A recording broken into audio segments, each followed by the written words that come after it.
আগের দিন তোমাদের পড়িয়েছিলাম মলিকিউলার বেসিস অফ ইনহেরিটেন্স, পড়েছো সেটা? যেটুকু পড়িয়েছিলাম বইতে পড়েছো? হ্যাঁ ম্যাম। দুজনেই? হ্যাঁ মিস। আচ্ছা, আর কেউ জয়েন করবে কিনা জানি না, আমি শুরু করে দিচ্ছি। আচ্ছা, লাস্ট যে স্লাইডটা আমি বলেছিলাম ডিএনএ রেপ্লিকেশন, সেটা খুব ভালো করে আমি বলতে পারিনি, কোনো রকম বলে বেরিয়ে গেছিলাম। তো ওইটা আমি আজকে ভালো করে ডিটেলে বলছি, বলে তারপরে এগুলো বলবো। ডিএনএ রেপ্লিকেশন কি তোমরা পড়েছো বাড়িতে? হ্যাঁ মিস করেছি। আচ্ছা,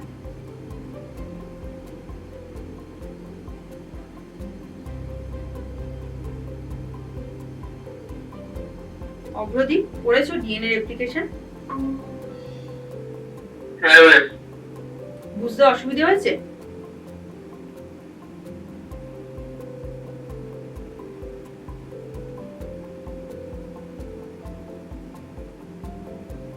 ইন্দ্রাণী, বুঝতে অসুবিধা হয়েছে কোথাও? না মিস, আমি বুঝতে পেরেছি। আচ্ছা, বুঝতে পেরেছো। তুমি আমাকে বলো তো,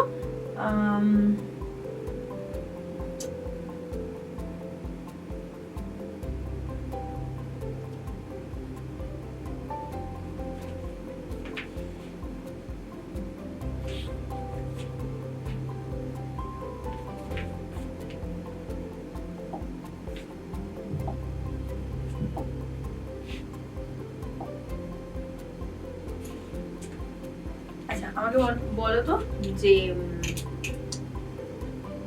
ডিএনএ পলিমারেজ 1 এটার কাজ কি?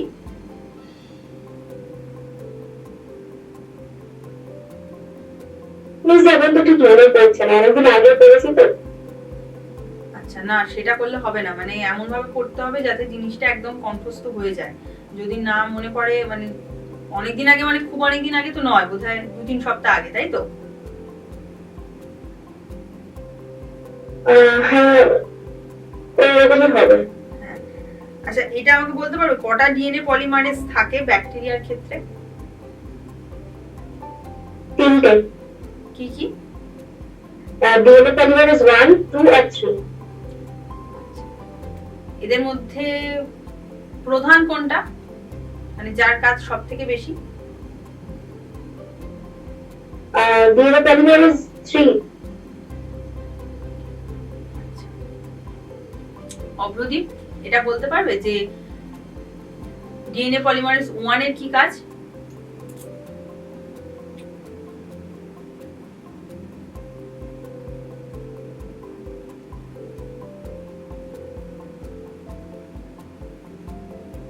বলতে পারবে? ডিএনএ পলিমারেজ 3 এর কি কাজ?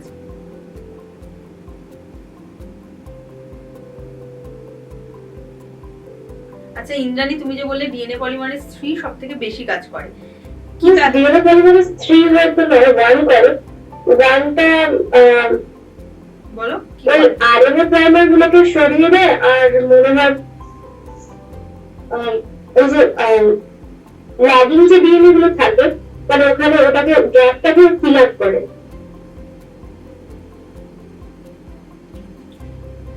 আচ্ছা, ঠিক আছে, অনেকটাই পড়েছো। আমি এই জিনিসটা আর একবার ভালো করে বলে দিচ্ছি, কারণ আমি এটা ভালো করে আগের দিন বলিনি, কারণ এটা লাস্ট স্লাইড ছিল আর অতটা বলার টাইম ছিল না। দেখো, প্রথমে আমি বলি, প্রথমে আমাকে একটা জিনিস বলতে পারবে, এই যে leading strand and lagging strand, lagging স্ট্র্যান্ডটা কেন ল্যাগিং হয়, মানে কেন ওটা ছোট ছোট খণ্ডে বিভক্ত হয়ে তৈরি হয়, কেন ওটা কন্টিনিউয়াস হয় না, মানে ল্যাগিং স্ট্র্যান্ড কেন ডিসকন্টিনিউয়াস, কেন সেটা কন্টিনিউয়াস নয়, এটা আমাকে বলতে পারবে তোমরা? হ্যাঁ মিস, বলছি। কেননা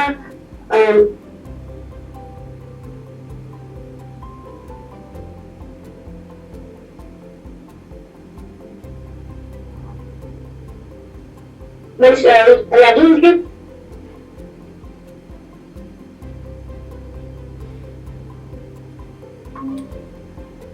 বলো। আমি শুনতে পেয়েছিলেন না, আবার বল। তুমি লেফট হয়ে গেছিলে। আচ্ছা, তো ওই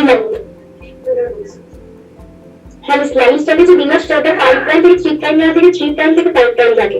আর ওটা ওই জন্য সংশ্লেষটা মানে কি হয়, যদি পেঁচিয়ে থাকে, তো এবার যখন রেপ্লিকেশনটা হয় ওই অ্যারো তন্তুটা, একবার বলো ল্যাগিং স্ট্র্যান্ডের বিন্যাসটা 5 প্রাইম থেকে 3 প্রাইম যাওয়া থেকে 3 প্রাইম থেকে 5 প্রাইম থাকে। কোনটা, যেটা নতুন তৈরি হচ্ছে যে ছোট ছোট খণ্ডগুলো সেগুলো? না না না, নতুনটা না, আগেরটা যেটা থেকে তৈরি হচ্ছে। না, তুমি উল্টো বলছো, ভালো করে বোঝো ব্যাপারটা। আমি বলেছিলাম যে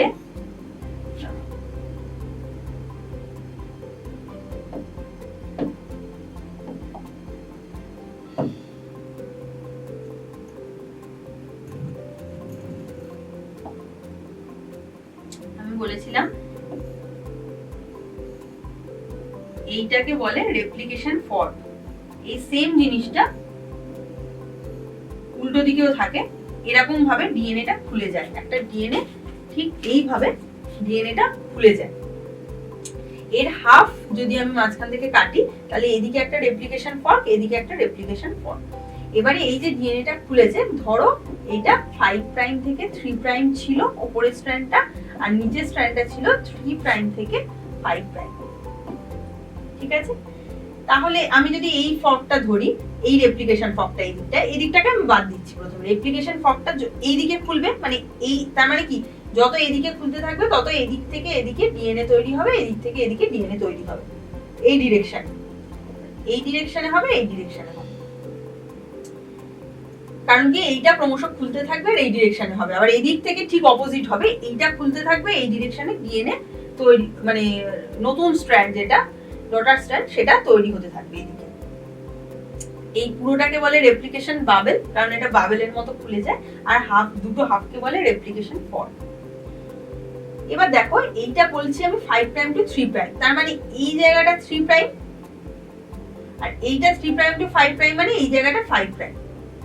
এই রেপ্লিকেশন ফর্কে একটা ডিএনএ পলিমারেজ যে যখন কাজ করে, সব সময় সে নতুন যে স্ট্র্যান্ডটা তৈরি করে সেটা 5 প্রাইম টু 3 প্রাইম ডিরেকশনে করে। অলওয়েজ নতুন ডিএনএ তৈরি হয় 5 প্রাইম টু 3 প্রাইম ডিরেকশনে। এইটার ক্ষেত্রে 5 প্রাইম টু 3 প্রাইম ডিরেকশনে এই ডিএনএটা তৈরি হবে, তাই তো? তার মানে এটাই হবে, এটাই হবে লিডিং স্ট্র্যান্ড। যখন স্ট্র্যান্ডটা 5 প্রাইম টু 3 প্রাইম ডিরেকশনে হতে পারছে, তখন সেটা লিডিং স্ট্র্যান্ড। আর সেটা অলওয়েজ, সেক্ষেত্রে টেমপ্লেটটা হবে 3 প্রাইম টু 5 প্রাইম। বুঝতে পারছো কি বললাম? তুমি যেটা বললে সেটা উল্টো বলছিলে। আমি যে রেপ্লিকেশন, এই দিকটা আমি বাদ দিয়ে দিচ্ছি। একটা রেপ্লিকেশন ফর্ক যদি আমি দেখি, সেখানে সবসময় লিডিং স্ট্র্যান্ডটা যে টেমপ্লেটে তৈরি হবে সেটা কিন্তু 3 প্রাইম টু 5 প্রাইম ডিরেকশনেই রয়েছে। কারণ কি, তার কমপ্লিমেন্টারিটা 5 প্রাইম টু 3 প্রাইম ডিরেকশনে তৈরি হচ্ছে এবং সেটা কন্টিনিউয়াস হবে। কারণ DNA polymerase 5 prime to 3 prime direction ছাড়া কাজ করতে পারে না। আচ্ছা, এবার তার মানে বুঝতে পারছো যে উল্টো দিকটা হবে ল্যাগিং স্ট্র্যান্ড, যেখানে ছোট ছোট ওকাজাকি ফ্র্যাগমেন্ট তৈরি হয়, ছোট ছোট ওকাজাকি ফ্র্যাগমেন্ট তৈরি হয়। আচ্ছা, এখানে আমি ডিরেকশনটা ভুল দিলাম। তার কারণ ভুল দিলাম এই জন্য যে সবসময় ওকাজাকি ফ্র্যাগমেন্ট যেগুলো তৈরি, যাই হোক না কেন, ওকাজাকি ফ্র্যাগমেন্টই হোক আর কন্টিনিউয়াস স্ট্র্যান্ডই হোক, সবসময় সেটা 5 প্রাইম টু 3 প্রাইমই হবে সব সময়। তো 5 প্রাইম টু এইদিকে হতে গেলে এইগুলো তো অবশ্যই 3 প্রাইম টু 5 প্রাইম, বুঝতেই পারছো, এগুলো সব 3 প্রাইম টু 5 প্রাইম। ছোট এই দিকটা তো 5 প্রাইম হতেই হবে, কারণ এই স্ট্র্যান্ডটা 3 প্রাইম টু 5 প্রাইম, তার মানে এইটা এদিক থেকে 3 প্রাইম টু 5 প্রাইম এই দিক থেকে হবে। বুঝতে পারছো তো কি বলছি দুজনেই? এইটা তার মানে 3 প্রাইম টু 5 প্রাইম হতে হবে, কিন্তু 3 প্রাইম টু 5 প্রাইম কখনো ডিএনএ পলিমারেজ কাজ করতে পারে না। তখন ও ছোট ছোট স্ট্র্যান্ড তৈরি করবে। সেটা কিভাবে করে? আমি তো বলছি যে কাজ করতেই পারে না, তাহলে ছোট ছোট স্ট্র্যান্ড গুলো কিভাবে করে সেটা খুব ভালো করে দেখে নাও। ধরো একটা স্ট্র্যান্ড ছিল যেটা 5 প্রাইম টু 3'। এটার সঙ্গে টেমপ্লেট যে ডিএনএটা তৈরি হবে সেটাকে 3' to 5' হতে হবে, কিন্তু সেটা কখনোই হতে পারে না। সেক্ষেত্রে এই যে 5' to 3' স্ট্র্যান্ডটা রয়েছে এই দিকের ডিরেকশনে যেটা রয়েছে, এটা হলো টেমপ্লেট স্ট্র্যান্ড।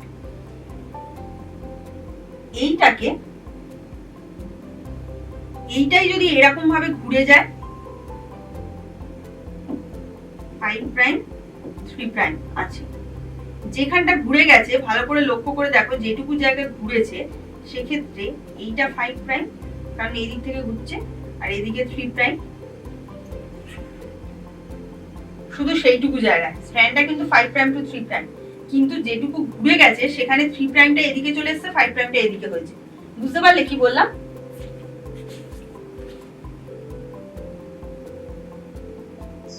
অভ্রদীপ, বুঝলে?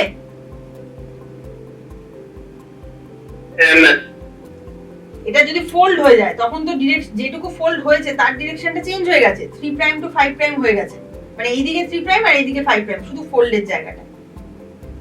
তাহলে ডিএনএ পলিমারেজ কি করে, যখন ওকাজাকি ফ্র্যাগমেন্ট গুলো তৈরি করে তখন ও খানিকটা করে যে স্ট্র্যান্ডের ল্যাগিং স্ট্র্যান্ডটা তৈরি হচ্ছে টেমপ্লেটে, সেই টেমপ্লেটটাকে একটুখানি করে পেঁচায়, আর যেটুকু পেঁচায় সেখানে ও একটা 5' থেকে 3' ডিরেকশনে ছোট্ট একটা খণ্ডক তৈরি করে, ওকাজাকি ফ্র্যাগমেন্ট বা ওকাজাকি খণ্ডক তৈরি করে।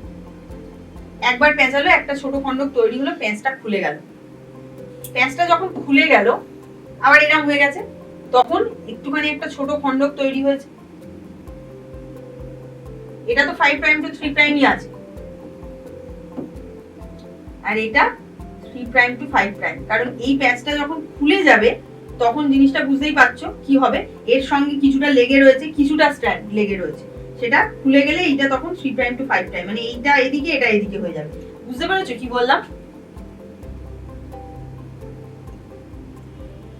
বোঝা যাচ্ছে কি ছবিটা?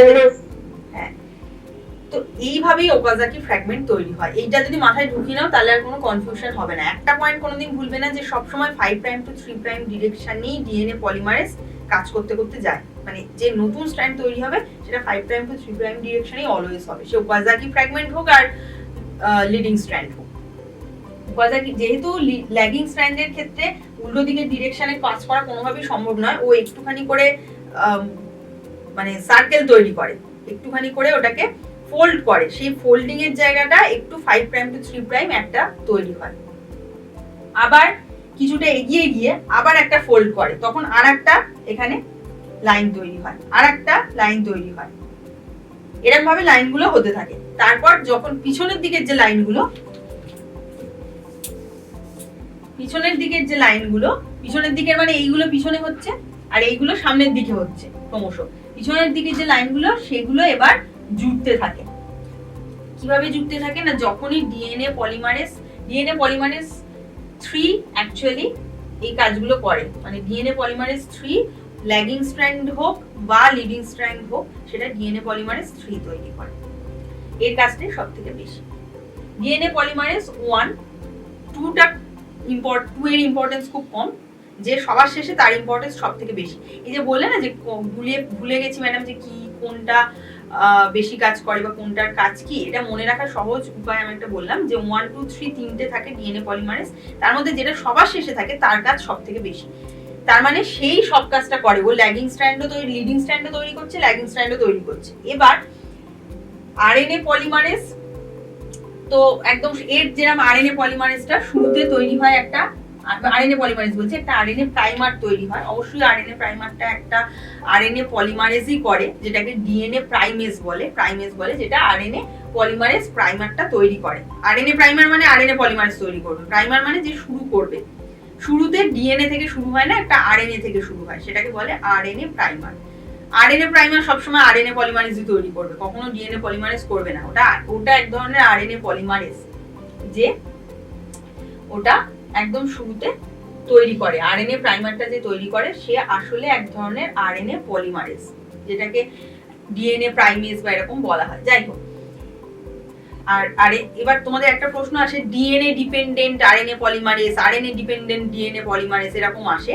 তো অ্যাকচুয়ালি পলিমারেজ কথাটা তার ক্ষেত্রে ইউজ হবে যেটা তৈরি হচ্ছে। আরএনএ যদি তৈরি হয় আরএনএ পলিমারেজ, ডিএনএ যদি তৈরি হয় ডিএনএ পলিমারেজ।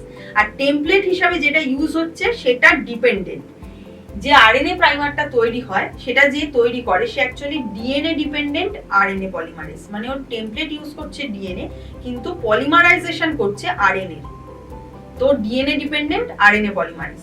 আর ডিএনএ পলিমারেজ 3, ডিএনএ পলিমারেজ 1, 2 এরা ডিএনএ ডিপেন্ডেন্ট ডিএনএ পলিমারেজ। বুঝতে পারলে কি বললাম? বুঝতে না পারলে জিজ্ঞেস করবে। আচ্ছা,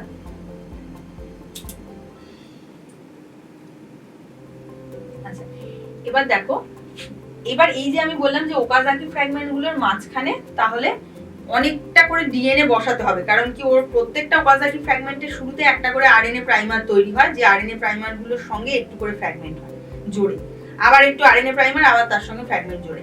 এবার এই আরএনএ প্রাইমার গুলো সরিয়ে সেখানে ডিএনএ বসিয়ে ফ্র্যাগমেন্ট গুলোকে তো জুড়তে হবে, সেই কাজটা করে ডিএনএ পলিমারেজ 3। সে ফ্র্যাগমেন্ট গুলো জোড়ে না, সে অ্যাকচুয়ালি ওই জায়গাটা পূরণ করে, জোড়ার কাজটা করে ডিএনএ লাইগেজ। মানে ধরো এরকম একটা স্ট্র্যান্ড রয়েছে, এরকম একটা স্ট্র্যান্ড রয়েছে, এরকম একটা স্ট্র্যান্ড রয়েছে, এগুলো সব ওকাজাকি ফ্র্যাগমেন্ট, এগুলো সব ওকাজাকি ফ্র্যাগমেন্ট। এই আর এখানে রয়েছে ধরো টেমপ্লেটটা। এবার ডিএনএ পলিমারেজ কি করে, ও এইখান থেকে পলিমারাইজেশন করলো,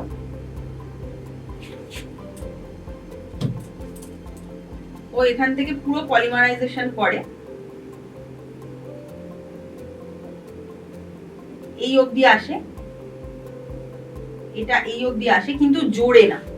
মানে দুটোর মধ্যে যে বাইন্ডিংটা হবে সেইটা কিন্তু ও করতে পারে না, সেই কাজটা করে ডিএনএ লাইগেজ। ডিএনএ গুলো পলিমারাইজেশন পুরো করে দেয়, কিন্তু আগে অবধি এনে দেয়, কিন্তু সেটাকে বাইন্ডিং মানে বন্ডিংটা করতে পারে না, সেইটা করে ডিএনএ লাইগেজ নামে আরেকটা এনজাইম। এটা যেহেতু ল্যাগিং স্ট্র্যান্ডের ক্ষেত্রে এতগুলো অনেক বেশি প্রয়োজন হয়, কারণ এখানে সব ফ্র্যাগমেন্ট হিসাবে তৈরি হয়।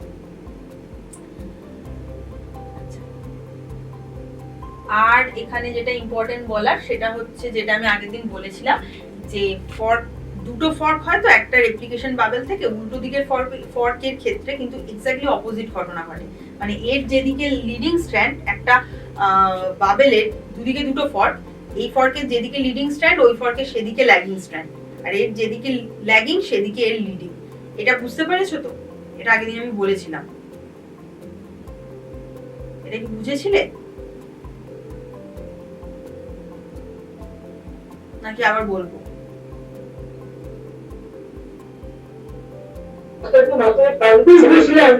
হ্যাঁ কি বলছো, বুঝেছো? আচ্ছা,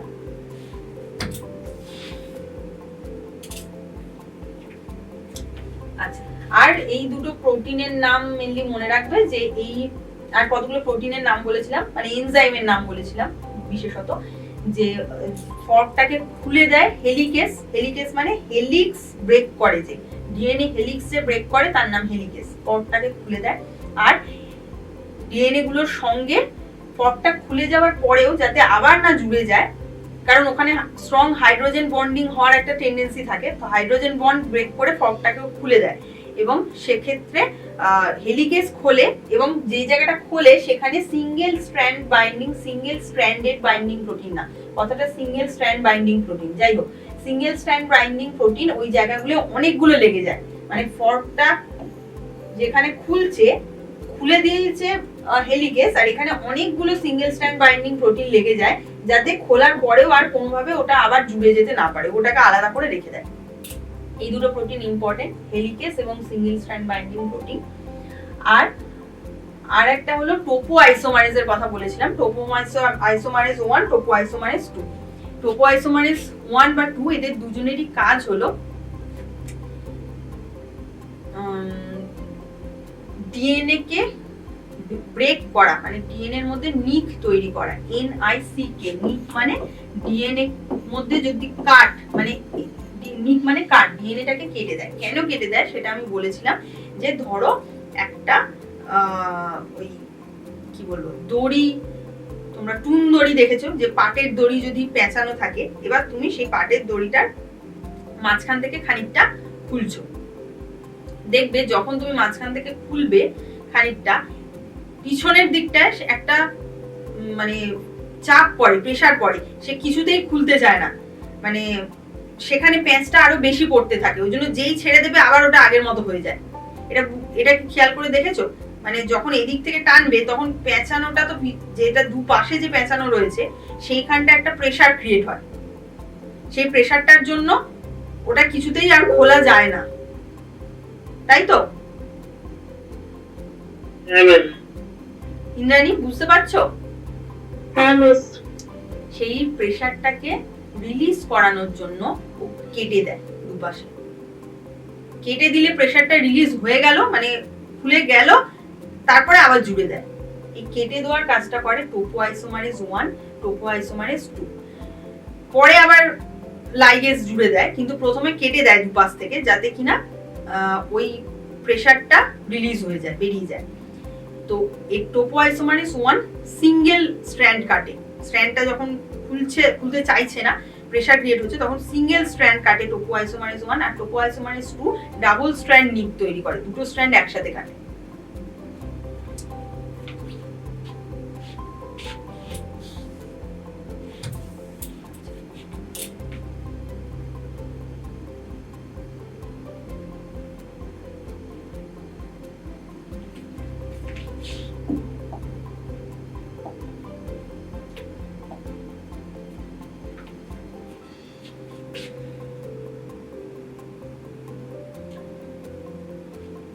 এটা হলো ডিএনএ রেপ্লিকেশন। এবার আমি বলবো ট্রান্সক্রিপশন।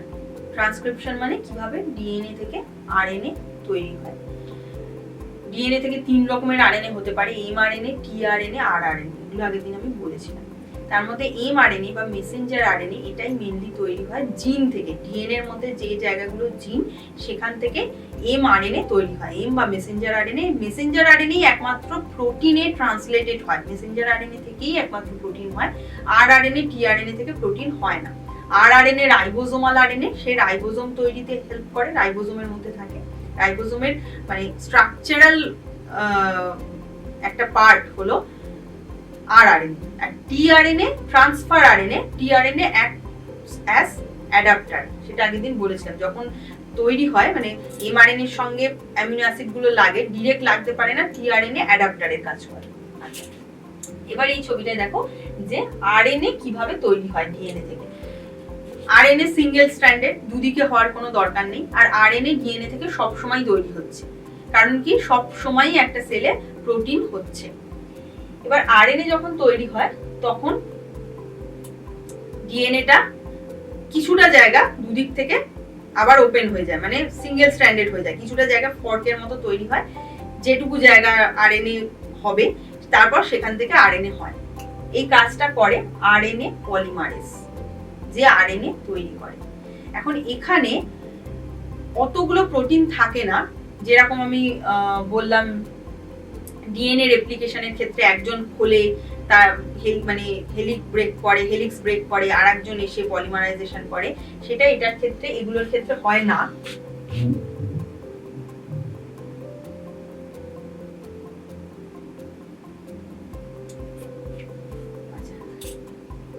এটার ক্ষেত্রে কি হয়, আরএনএ পলিমারেজের দুটো পার্ট থাকে, একটাকে বলে সিগমা ফ্যাক্টর,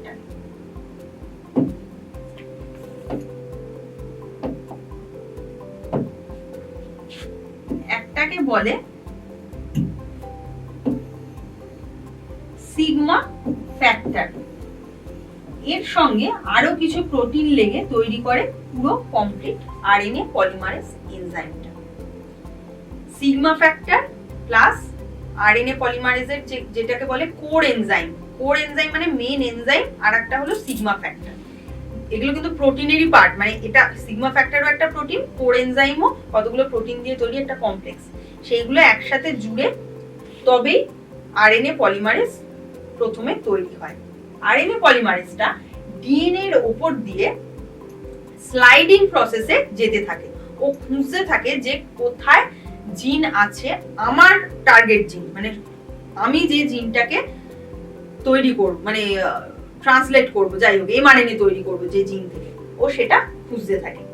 এবার খুঁজতে খুঁজতে ও একটা জায়গায় এসে পৌঁছায় যেখানে আরএনএ পলিমারেজের সিগমা ফ্যাক্টরটা বাইন্ড করে যায়। তার আগে কিন্তু সব জায়গায় ও বাইন্ড করতে পারে না। ঠিক যেখানে আরএনএ তৈরি হবে তার একটু আগে, ধরো আরএনএটা এখান থেকে তৈরি হয়েছে, এখান থেকে ধরো আরএনএটা তৈরি হয়েছে, এখান থেকে তৈরি হয়েছে, তো তার একটু আগে ওই আরএনএ পলিমারেজ বাইন্ডিং সাইট থাকে, আরএনএ পলিমারেজ বাইন্ডিং সাইট থাকে, যে সাইটটাকে বলা হয় promoter region. RNA polymerase promoter রিজিয়নে বাইন্ড করে যায়, কিন্তু সেখান থেকেই কিন্তু আরএনএ তৈরি করে না। তার আরএনএ তৈরি হয় আরেকটু পর থেকে, যেটাকে বলা হয় ট্রান্সক্রিপশন স্টার্ট সাইট। প্রথমে বললাম আরএনএ পলিমারেজ প্রোমোটার রিজিয়নে বাইন্ড করে, যে রিজিয়নে বাইন্ড করে সেটাকে বলে প্রোমোটার, কিন্তু ট্রান্সক্রিপশনটা শুরু করে আরেকটু পর থেকে, যেটাকে বলা হয় ট্রান্সক্রিপশন স্টার্ট সাইট। সেটা অ্যাকচুয়ালি প্রথমটাকে বলা হয় 0, তারপরে +1 +2 এরকম ভাবে সাইটগুলো বলা হয়, মানে যে নিউক্লিওটাইড গুলো থাকে সেটা ফার্স্ট সাইটটাকে বলা হয় 1, ওইখান থেকে ট্রান্সক্রিপশন শুরু হয়, সেটা হলো ট্রান্সক্রিপশন স্টার্ট সাইট। তার একটু আগে আরএনএ পলিমারেজ বাইন্ড করে প্রোমোটার রিজিয়ন।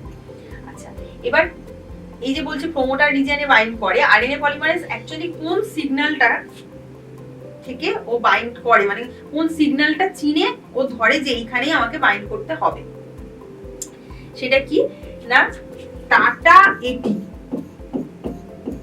টাটা এটি এইরকম একটা সিকোয়েন্স থাকে ডিএনএ তে। জানোই যে T C G A C T, তারপরে টি জি, এরকম পরপর পরপর থাকে। এইভাবেই তো ডিএনএটা লেখা হয়, মানে এগুলো নিউক্লিওটাইড বেসগুলোই, যেহেতু নাইট্রোজেনাস বেসগুলোই ডিফারেন্ট হয়, বাকিগুলো তো সেম। নিউক্লিওটাইডের রাইবোজ সুগার আর ফসফেট সেম, নাইট্রোজেনাস বেস অনুযায়ী নামটা লেখা হয়। আমি বলেছিলাম যে বেস পেয়ার বলা হয়, এইটার সঙ্গে আর একটা করে পেয়ারিং থাকে, টি এর সাথে এ থাকে, সি এর সাথে জি থাকে, জি এর সাথে সি থাকে, এইভাবে পুরো ডিএনএটা থাকে। এটা জানো তো?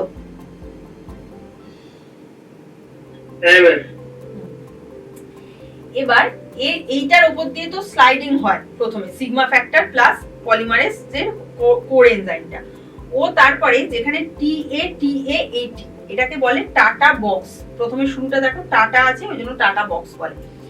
টাটা বক্সে ও বাইন্ড করে, অ্যাকচুয়ালি এইটা সিগন্যাল যে টাটা বক্স থাকে যেখানে ট্রান্সক্রিপশন হবে যে পয়েন্ট থেকে, তার -10 বেস পেয়ার আগে, মানে -10 বেস পেয়ার মানে আগের 10টা বেস পেয়ার আগে। মাইনাস শব্দটা যেখান থেকে ট্রান্সক্রিপশন স্টার্ট সাইট, তার আগে 1 2 3 করে, মানে এইখানে ধরো ট্রান্সক্রিপশন হবে এইখানে, এর আগে এখানে -1 -2 -3 সাইটগুলোকে এইভাবে ধরা হয়।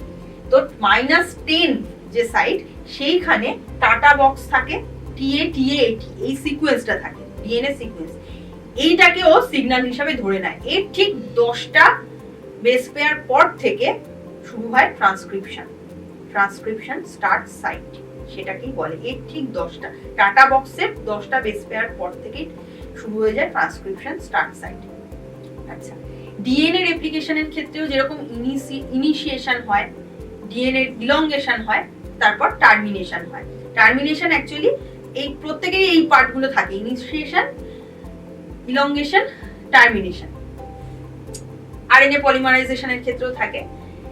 এইটা হলো ইনিশিয়েশন, যেখান থেকে আরএনএটা তৈরি হতে শুরু করলো। এবার যখন আরএনএটা তৈরি হতে শুরু করে, জাস্ট ধরো +1 যখন হয়, মানে একটা বেস ও ট্রান্সক্রাইব করে, একটা বেসের এগেইনস্টে একটা আরএনএ নিউক্লিওটাইড মানে রাইবো নিউক্লিওটাইড বসায়। যেই বসায় সঙ্গে সঙ্গে সিগমা ফ্যাক্টরটা কোর এনজাইম থেকে বেরিয়ে যায়। কোর এনজাইমটাই তখন পলিমারাইজেশনটা করতে শুরু করে। সিগমা ফ্যাক্টরের কাজ হচ্ছে অ্যাকচুয়ালি ওই চেনা, মানে আইডেন্টিফাই করা যে কোথা থেকে শুরু হবে। সিগমা ফ্যাক্টর এবার বেরিয়ে যায়, এবার কোর এনজাইমটা কাজ করতে শুরু করে। কোর এনজাইমটা এগোতে শুরু করে জিনের উপর দিয়ে।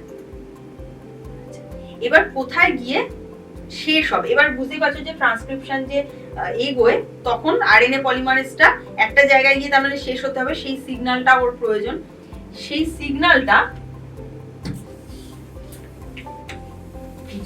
যেটাকে বলে ট্রান্সক্রিপশন টার্মিনেশন, সেটা দু রকম হয়। একটা হয় রো ডিপেন্ডেন্ট,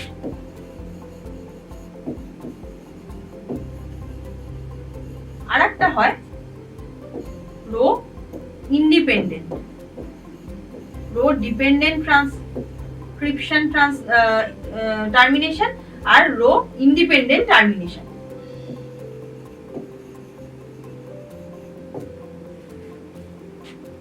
সেটা কিরকম?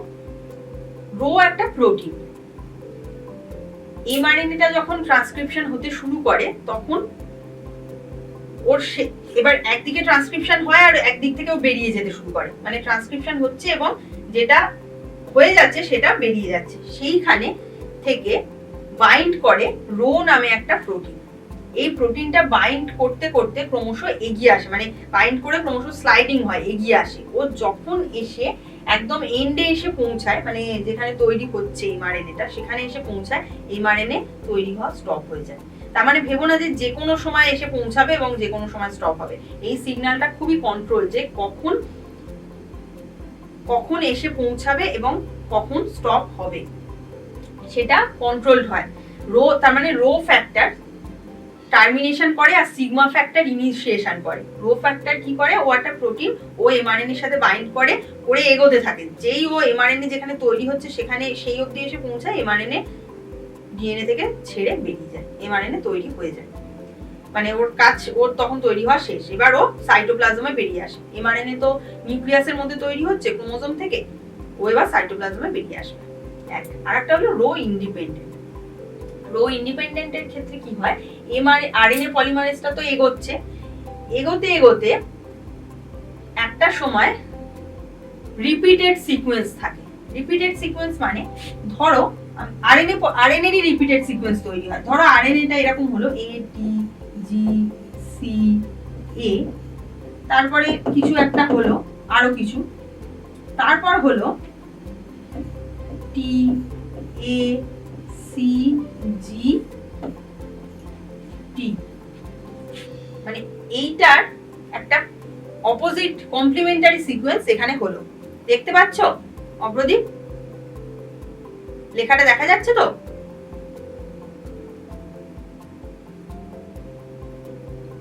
অপ্রদীপ শুনতে পাচ্ছ আমার কথা? হ্যাঁ ম্যাম। আচ্ছা, দেখা যাচ্ছে তো লেখাটা? হ্যাঁ ম্যাম দেখা যাচ্ছে। আচ্ছা, ধরো এরকম সিকোয়েন্স হলো যেটা ঠিক এর কমপ্লিমেন্টারি সিকোয়েন্স একটু পরে হলো। এইরকমই হয় অ্যাকচুয়ালি যখন টার্মিনেশন হয়। এবার সেক্ষেত্রে কি হয়? ওইটা ঘুরে গিয়ে আর এমআরএনএটা তো বেরিয়ে যাচ্ছে, এরকম ভাবে বেরিয়ে আসছে, ও না এরকম ভাবে জুড়ে যায় যেখানটা ঠিক কমপ্লিমেন্টারি সিকোয়েন্স হয়। তখন মানে ধরো এরকম একটা লং এমআরএনএ তৈরি হচ্ছে, তো এরকম বেরিয়ে আসছে, আস্তে আস্তে কিছুটা জায়গা ওর নিজের সাথেই নিজে বাইন্ড করে যায়, কারণ এই দিকের যেটুকু সিকোয়েন্স তার ঠিক কমপ্লিমেন্টারিটা এদিকে আছে। ওইটার সঙ্গে হাইড্রোজেন বন্ড করে বাইন্ড করে যায়, একদম ডিএনএ এর মতো খানিকটা জায়গা ডুপ্লেক্স তৈরি হয়ে যায়। বুঝতে পারলে কি বললাম?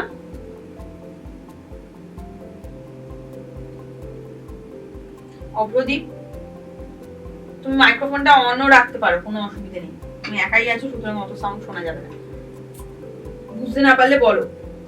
এইটা এরকম ভাবে রাউন্ড হয়ে এর সঙ্গে একটা ডুপ্লেক্স মতো ফর্ম করে যায়, কারণ কি ঠিক কমপ্লিমেন্টারি সিকোয়েন্সটা উল্টো দিকে আছে। ভালো করে লক্ষ্য করে দেখো, ATGCA আমি বলছি একটা এরকমই থাকে তা নয়, আমি এটা জাস্ট বললাম।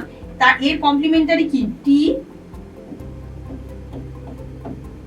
এ সি জি টি, এই সিকোয়েন্সটাই উল্টো দিকে আছে। তখন কি ওই দুটো না এরকম ভাবে ওই দুটো জায়গায় এসে এরকম ভাবে বাইন্ড করে যায়, তো একটা লুপের মতো তৈরি হয়। বাকি জায়গাটুকু তো মাঝখানটা তো আলাদা, একটা লুপের মতো তৈরি হয়। ঠিক এরকম যখন হয় তখন এমআরএনএটা ছেড়ে বেরিয়ে আসে ডিএনএ থেকে, টার্মিনেশন হয়ে যায়। আচ্ছা, এরপর আমি চলে যাচ্ছি ট্রান্সলেশন। আর এটার ব্যাপারে ডিটেইল কিছু বলছি না। ট্রান্সক্রিপশন মোটামুটি এরকমই হয়, ইনিশিয়েশন হয়, তারপরে ইলংগেশন হয়, তারপর টার্মিনেশন হয়। এরপরে আমি চলে যাচ্ছি ট্রান্সলেশন, মানে প্রোটিন কিভাবে তৈরি হয়। এমআরএনএ তো নিউক্লিয়াসে তৈরি হওয়ার পর সাইটোপ্লাজমে চলে গেল। সাইটোপ্লাজমে যাওয়ার পর এমআরএনএ গিয়ে বাইন্ড করে রাইবোজোমের সাথে। একটা সেলের মধ্যে ফ্রি রাইবোজোম থাকে, এন্ডোপ্লাজমিক রেটিকুলামের গায়েও রাইবোজোম থাকে। সব সময় যে নিউক্লিয়াস থেকে যে এমআরএনএ বেরিয়ে গেল সে সবসময় ফ্রি রাইবোজোম মানে সাইটোপ্লাজমিক যে ফ্রি রাইবোজোম তার সঙ্গেই গিয়ে বাইন্ড করবে। এবার যে প্রোটিনটা যে এমআরএনএটা বেরিয়ে গেল সে যে প্রোটিন তৈরি করবে সেই প্রোটিনটা যদি হয় সাইটোপ্লাজমিক প্রোটিন মানে তার এন্ডোপ্লাজমিক রেটিকুলামে যাওয়ার কোনো প্রয়োজন নেই, মানে কোনো অর্গানিলসে যাবে না, সেক্ষেত্রে সে সাইটোপ্লাজমেই তৈরি হবে। আর যদি প্রোটিনটা এমন হয় যে এন্ডোপ্লাজমিক রেটিকুলামে আসতেই হবে তখন ও ওই এমআরএনএ এবং রাইবোজোম সমেত এসে এন্ডোপ্লাজমিক রেটিকুলামে বসে। তার মানে বুঝতেই পারছো এন্ডোপ্লাজমিক রেটিকুলামে যে রাইবোজোম গুলো এমনি এমনি লেগে থাকে না, ও এমআরএনএ কে নিয়ে এসেই বসে। যেহেতু সবসময় প্রোটিন তৈরি হচ্ছে ওই জন্য সবসময় এন্ডোপ্লাজমিক রেটিকুলামের গায়ে রাইবোজোম লেগে রয়েছে, কিন্তু এমআরএনএ কখনো এসে এন্ডোপ্লাজমিক রেটিকুলামের গায়ে রাইবোজোমে বাইন্ড করে না, ও সাইটোপ্লাজমের রাইবোজোমে বাইন্ড করে এন্ডোপ্লাজমিক রেটিকুলামে নিয়ে আসে। এমআরএনএ এবং রাইবোজোম সবাই মিলে এসে এন্ডোপ্লাজমিক রেটিকুলামে বসে, নাও বসতে পারে। সাইটোপ্লাজমিক যদি প্রোটিন হয় তাহলে সে সাইটোপ্লাজমের মধ্যেই থাকবে, মানে সেখানেই তৈরি হবে, সেখানেই থেকে যাবে। আচ্ছা এমআরএনএ, আচ্ছা এরপরের ছবিটায় যাই, দাঁড়াও।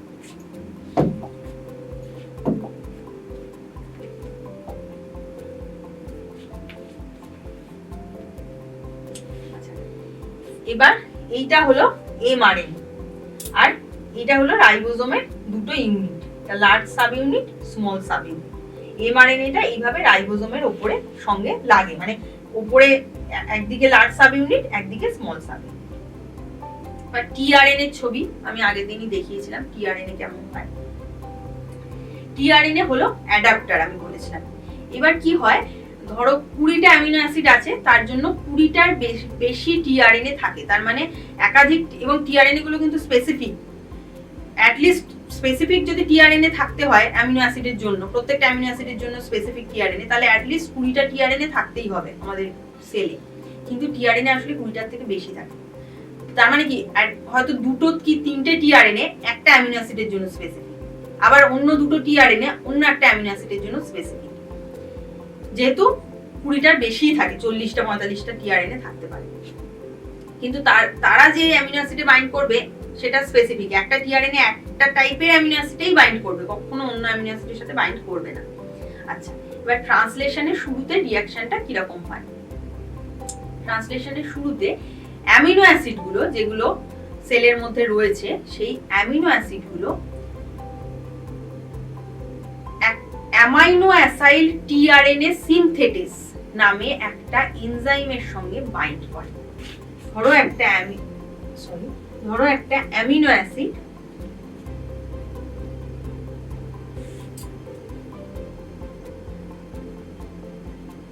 ধরো এগুলো একটা অ্যামিনো অ্যাসিড, হ্যাঁ, এরকম একটা অ্যামিনো অ্যাসিড সাইটোপ্লাজমের মধ্যে অ্যামাইনো অ্যাসাইল টিআরএনএ সিনথেটিস নামে একটা এনজাইম বা উৎসেচক থাকে, তার সঙ্গে বাইন্ড করে, আর বাইন্ড করে এটিপির সাথে। তার মানে একটা কমপ্লেক্স তৈরি হয়, একটা অ্যামিনো অ্যাসিড, একটা অ্যামিনো অ্যাসাইল টিআরএনএ সিনথেটিস উৎসেচক বা এনজাইম, তার সঙ্গে একটা এটিপি। এই কমপ্লেক্সটার সঙ্গে এসে বাইন্ড করে স্পেসিফিক টিআরএনএ। যেই টিআরএনএ বাইন্ড করে এটিপি ব্রেক করে এএমপি হয়ে যায়, এমপি প্লাস 2পিআই এরকম হয়ে যায়। মানে অ্যাকচুয়ালি এই রিঅ্যাকশনটার জন্য এনার্জি লাগে, সেই জন্যই এটিপি ইউজ হয়। তার মানে আলটিমেটলি যে কমপ্লেক্সটা হয়, আর ওই এনজাইমটাও বেরিয়ে চলে যায়, আলটিমেটলি যে কমপ্লেক্সটা পড়ে থাকে সেটা হলো অ্যামাইনো অ্যাসিড একটা, আর একটা অ্যামাইনো অ্যাসাইল টিআরএনএ, মানে সরি একটা টিআরএনএ আর একটা অ্যামাইনো অ্যাসিড, এই দুটো মিলে যেটা হয় সেটাকে বলে অ্যামাইনো অ্যাসাইল টিআরএনএ। মানে ধরো এইটা একটা টিআরএনএ আর তার সঙ্গে একটা অ্যামিনো অ্যাসিড, এইটাকে মিলে বলা হয় অ্যামাইনো অ্যাসাইল টিআরএনএ। এইটা তৈরি করে অ্যামাইনো অ্যাসাইল টিআরএনএ সিনথেটেজ নামে একটা এনজাইম। শর্টে বলতে গেলে এইটুকু যে অ্যামাইনো অ্যাসাইল টিআরএনএ তৈরি হয় ইলংগেশনের ট্রান্সলেশনের ফার্স্ট স্টেজে অ্যামাইনো অ্যাসাইল টিআরএনএ তৈরি করে অ্যামাইনো অ্যাসাইল টিআরএনএ সিনথেটেজ এই এনজাইমটা। আচ্ছা তৈরি করার পর সে এসে দেখো প্রথম বসে, এখানে অ্যাকচুয়ালি 3টে রিজিয়ন থাকে, একটা হলো পি, এই ছবিটা একটু গন্ডগোল আছে, যাই হোক ঠিক আছে আমি মুখে বলে দিচ্ছি। একটা থাকে পি রিজিয়ন যেখানে পলিপেপটাইডটা তৈরি হচ্ছে, আর একটা থাকে এ রিজিয়ন যেখানে অ্যামাইনো অ্যাসিড, একটা করে অ্যামাইনো অ্যাসিড আর একটা করে টিআরএনএ বসছে, আর একটা থাকে ই রিজিয়ন যেখান থেকে টিআরএনএটা সরে বেরিয়ে যাচ্ছে, টিআরএনএটা একদিক থেকে বেরিয়ে যায়। হ্যাঁ, এবার কি হয়, একটা টিআরএনএ একটা অ্যামিনো অ্যাসিড এসে বসলো, ফার্স্ট যেটা বসলো, তারপরে সে প্লেস, ওইটাই প্রথম কোডন মানে এমআরএনএ এর সঙ্গে কোডন ম্যাচ করে বসে। ও যেই পরের স্টেজে যায়, পরের স্টেপটায় যায়, তখন ওখানে আরেকটা অ্যামাইনো অ্যাসিড টিআরএনএ বসে, এবং নেক্সট এই টিআরএনএটা থার্ড স্টেজে যেই যায় তখন ওই অ্যামিনো অ্যাসিডের দুটো অ্যামিনো অ্যাসিড পরপর জুড়ে যায় মাঝখানে। এইভাবে টিআরএনএ গুলো ক্রমশ বেরিয়ে আসে এবং বেরিয়ে যায়, আর অ্যামিনো অ্যাসিড চেনটা ক্রমশ উপর দিকে বড় হতে থাকে। এরকম অ্যামিনো অ্যাসিড চেনটা ক্রমশ বড় হতে থাকে, অ্যামাইনো অ্যাসিড টিআরএনএ থেকে টিআরএনএ গুলো বেরিয়ে যেতে থাকে, অ্যামিনো অ্যাসিড গুলো একে একে অ্যাড হতে হতে ক্রমশ পলিপেপটাইড চেনটা বা প্রোটিন চেনটা ক্রমশ ইলংগেটেড হতে থাকে। বুঝতে পারছো অগ্রদীপ? হ্যাঁ ম্যাম। আচ্ছা, এগুলো আগে পড়েছো? এগুলো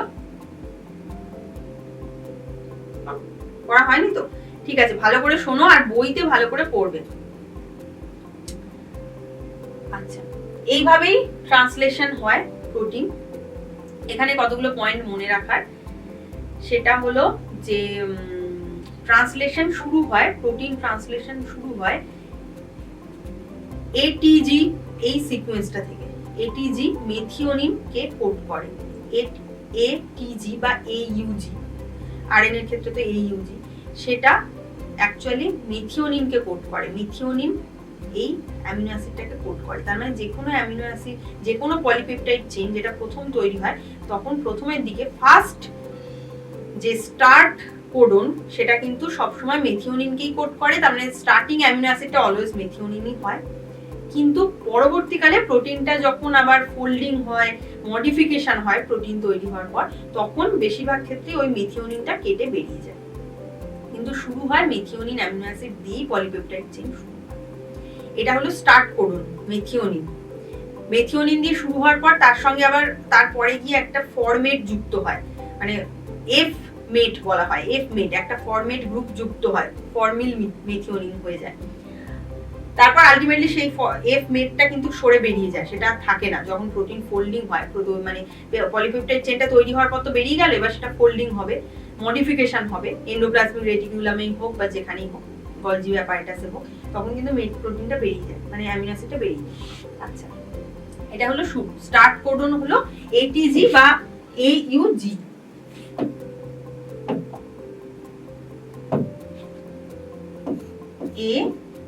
AUG, এটা হলো স্টার্ট কোডন। আর কোথায় গিয়ে তাহলে শেষ হবে? এক জায়গায় তো থামতে হবে। এইভাবে কোডন গুলো রিড করতে করতে আর একটা করে পলিপেপটাইড মানে একটা করে অ্যামিনো অ্যাসিড যোগ হতে হতে এক সময় গিয়ে ও স্টপ কোডন পায়। স্টপ কোডন পেলেই ট্রান্সলেশন স্টপ হয়ে যায়, পলিপেপটাইড চেনটা ওখান থেকে কেটে বেরিয়ে যায়। স্টপ কোডন কি, এটা মনে রাখার একটা সহজ উপায় বলছি। উয়া, উগা আর উয়াগ, উয়া, উগা আর উয়াগ, এভাবে কেউ বলে না, আমি বললাম যাতে এটা মানে এইভাবে আমি মনে রাখি, সেই জন্য আমি বললাম। আমি এইভাবে ছোটবেলায় মনে রেখেছিলাম, তাই বললাম। মানে ইউইউএ, ইউজিএ আর ইউএজি, এই তিনটে কোডনের মধ্যে যে কোনো একটা থাকলেই সঙ্গে সঙ্গে ট্রান্সলেশন স্টপ হয়ে যায়। এটাকে বলে স্টপ কোডন। তিনটেকেই বলে, তিনটের মধ্যে যে কোনো একটা থাকলেই হবে। যেই মানে একে একে তো ও কোডন রিড করতে করতে যাচ্ছে, কোনোটা মেথিওনিন বসাচ্ছে, কোনোটায় মেথিওনিন শুরুতে বসে, মানে এই নয় যে মাঝখানে বসবে না, মাঝখানে কিন্তু বসতে পারে, থাকে, কিন্তু শুরুর মেথিওনিনটা অবশ্যই থাকবে এবং সেটা পরে কেটে বেরিয়েও যায়। আচ্ছা, এছাড়া ধরো অ্যালানিন বসছে, লাইসিন বসছে, গ্লাইসিন বসছে, অ্যামিনো অ্যাসিড গুলো ক্রমশ অ্যাড হতে থাকছে। এবার তার আলাদা আলাদা সংকেত আছে, কোনোটা হয়তো ধরো সি জি এ, কোনোটা সি জি ইউ, এরকম। আর এইভাবে তিনটে, এটা জানো যে তিনটে পরপর বেস, তিনটে যে নাইট্রোজেনাস বেস বা নিউক্লিওটাইড একসাথে মিলে একটা অ্যামিনো অ্যাসিডকে কোড করে, সেগুলো নির্দিষ্ট। এবার এরকম ভাবে যেতে যেতে যখন এ এই ইউ ইউ এ আসবে বা ইউ জি এ আসবে বা ইউ এ জি আসবে, সঙ্গে সঙ্গে স্টপ হয়ে যায় ট্রান্সলেশন। আচ্ছা, এইভাবে ট্রান্সলেশনের টার্মিনেশন হয়। ট্রান্সলেশন যখন ইনিশিয়েটেড হয়, সেখানে এই এমআরএনএ, টিআরএনএ, রাইবোজোম এরা ছাড়াও কিছু ইনিশিয়েশন ফ্যাক্টর থাকে, কিছু প্রোটিন যারা ইনিশিয়েট করে, কিছু ইলংগেশন ফ্যাক্টর থাকে যারা ইলংগেশনে হেল্প করে, তারপর টার্মিনেশনটা তো এইভাবে হয়। এবার যেটা বলবো সেটা হলো উবুল হাইপোথেসিস বলে একটা জিনিস হয়, আমি জানি না আগের দিন বলেছিলাম কিনা। উবুল হাইপোথেসিস মানে হলো টিআরএনএ গুলো সঙ্গে, যে টিআরএনএ তো তিনটে এখানে অ্যান্টিকোডন আছে যেগুলো কোডনের সঙ্গে বাইন্ড করছে। এখানে খুব ভালো করে লক্ষ্য করে দেখো, প্রথম দুটো উবুল হাইপোথেসিস বলছে যে তিনটেই কোডনের সঙ্গে অ্যান্টিকোডনের তিনটেই যে কমপ্লিমেন্টারি হতে হবে, মানে ম্যাচ হতে হবে, এরকম কোনো মানে নেই। প্রথম দুটো ম্যাচ হলেই চলবে। থার্ড পজিশনটাকে বলা হয় উবুল পজিশন, যেহেতু মানে সায়েন্টিস্ট উবুল এটা এই কথাটা বলেছিলেন, উনি এটা প্রথম ডিসকভার করেছিলেন, তো সেই জন্য এটাকে বলা হয় উবুল পজিশন। দেখা গেছে যে অ্যান্টিকোডনটা, কোডনের অ্যান্টিকোডন থাকে টিআরএনএ তে, কোডন থাকে এমআরএনএ তে, তো কোডনের সঙ্গে যে ঠিক অপোজিট অ্যান্টিকোডন বসে, মানে এর সঙ্গে ইউ, জি এর সাথে সি, এখানে ইউর সাথে টি রয়েছে কিন্তু সেটা, মানে ইউর সাথে এ রয়েছে কিন্তু সেটা যে সবসময় থাকবে এরকম কোনো মানে নেই। বা এখানে দেখো এই জি এর সাথে সি রয়েছে, এটা থাকলে বাইন্ড করবে, কিন্তু যদি সেটা নাও থাকে, যদি এখানে ইউ না থেকে সি থাকতো, ধরো সি থাকতো, তাহলেও এই বাইন্ডিং হতো। এখানে ইউ না থেকে যদি সি থাকতো তাহলেও কিন্তু এই বাইন্ডিংটা হতো, কারণ এই থার্ড পজিশনটা হলো উবুল পজিশন। সেজন্য অ্যান্টিকোডনের ক্ষেত্রে দুটো ম্যাচ করলেই হয়, তিনটে অনেক সময় ম্যাচ করে না, তাও বাইন্ড করে যায়। প্রথম দুটো বাইন্ড করলেই ওটা মানে স্টেবল হয়ে যায় স্ট্রাকচারটা। এই ব্যাপারটাকে বলে উবুল হাইপোথেসিস।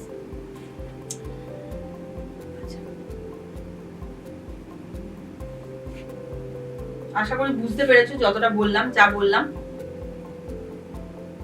অগ্রদীপ? হ্যাঁ ম্যাম। আচ্ছা, আজকে আমি ক্লাসটা এখানেই শেষ করছি, কারণ কি এর থেকে এই ট্রান্সলেশন এটা একটা পার্ট, এরপরে আবার নতুন পার্ট শুরু করতে হবে, সেজন্য আমি আজকে আর কন্টিনিউ করছি না, এই অবধি শেষ করছি। এরপরের দিন যদি আমি পড়াই তাহলে নেক্সট পার্ট পড়াবো, যদি আর কেউ পড়ান, শ্রীপর্ণা ম্যাডাম বা যে পড়ান, তাহলে অন্য পার্ট পড়াবেন। এটা আমি ট্রান্সক্রিপশন, ট্রান্সলেশন, মানে রেপ্লিকেশন, ট্রান্সক্রিপশন, ট্রান্সলেশন এই তিনটে শেষ করলাম মোটামুটি। এবার এটা বইতে পড়বে, তাহলে ডিটেলে আরো জানতে পারবে। সেখান থেকে কিন্তু পরের দিন যেই পড়া প্রশ্ন ধরবো, মানে আমি পড়ালে কিন্তু পরের দিন আবার প্রশ্ন ধরবো, সুতরাং ভালো করে পড়ে আসবে। এই তিনটেই ভালো করে পড়বে। তার আগে তো স্ট্রাকচার গুলো পড়িয়েছিলাম, তারপরে এই তিনটে বললাম আজকে। তাহলে আমি শেষ করি। ঠিক আছে। ঠিক আছে, আজকে এখানেই শেষ করলাম। এর পরের দিন, আজকে এমনিতেও বাকিরা নেই, সেজন্য আমি আর বেশি কন্টিনিউ করলাম না, নেক্সট পার্ট শুরু করলাম না। পরের দিন নেক্সট পার্ট থেকে পড়াবো।